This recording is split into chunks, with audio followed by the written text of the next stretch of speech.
তুমি কি মরবা না? তুমি কি কবরে যাইবা না বাপ?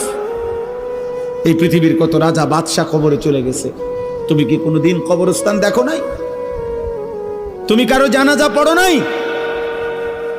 তুমি কি কোনো মানুষের লাশ দেখো নাই?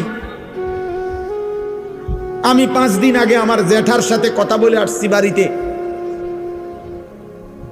খোঁজ খবর নিছি। 5 দিন পরে আমার জ্যাঠা মারা গেছে। আমি জ্যাঠার দিকে তাকাইয়া বাড়িতে গিয়া দেখছি আমার এই সেই মানুষটা যার সাথে আমি কথা বলছি, উনি নাই, চুপ হয়ে গেছে, হাত নড়ে না, পাও নড়ে না। আমি জানাজা পড়াইছি আমার জ্যাঠার, তো জানাজার আগে আমি আমার জ্যাঠার কবরটা খালি, তখন কবরে রাখে নাই। আমি কবরের দিকে তাকাইয়া অনেকক্ষণ 8-10 মিনিট হইব, আমার বাবার কবরের পাশে আমার জ্যাঠার কবর। আমার আব্বা আগে ইন্তেকাল করছে। আমার জ্যাঠার কবরের দিকে তাকাইয়া অনেকক্ষণ খালি কবরের দিকে তাকাইয়া ছিলাম। তাকাইয়া আমার মনে হইল কবর যেন আমারে ডাক দিয়ে বলছে, আনিস,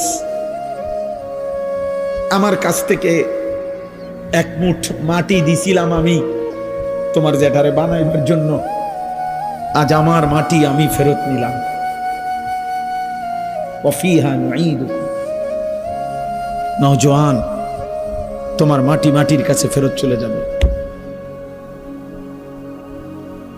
তুমি মাটি ছাড়া আর কিছু না।